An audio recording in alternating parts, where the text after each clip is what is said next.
Okay, we're going to look at some reporting verbs in more detail, and I recommend doing this. Remember recommend, gerund? I recommend doing this, especially with the most common verbs, because you use all of these verbs all the time, or I do anyway, and so I need to know how they are used in English. And if you want to use these words which are really common, you need to know how they are used in English as well.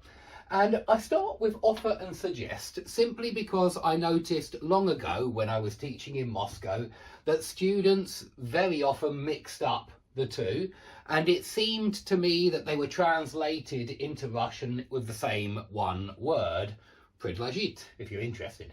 And so I wanted to straight away start off with the difference, because to an English person, to a native speaker, I'm sure that they can feel that these are not synonyms. Why not? Well, because offer always involves some kind of help.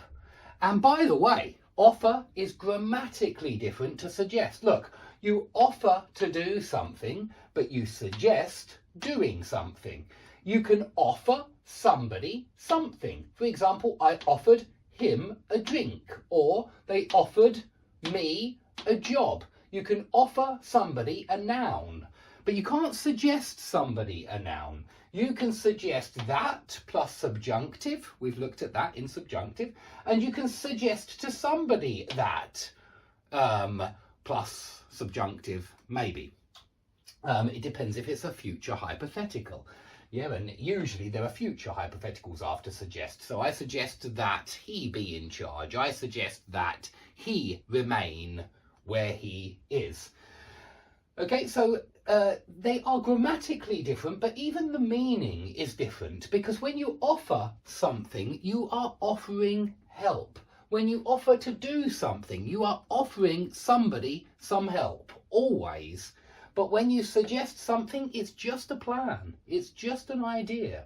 So here are some examples of offer and suggest being used.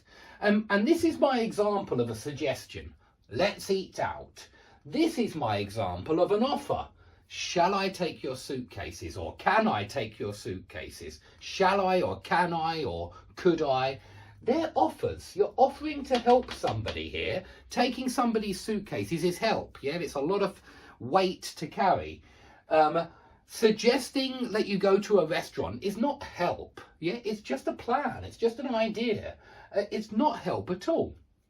And this is why I would always say they suggested eating out. Maybe your friends, you have invited your friends to your house, yeah, and they come to your house and they suggest eating out. They say, we don't want to eat here. Let's eat out. Let's eat out. And that's a suggestion. They're not offering to help you in any way.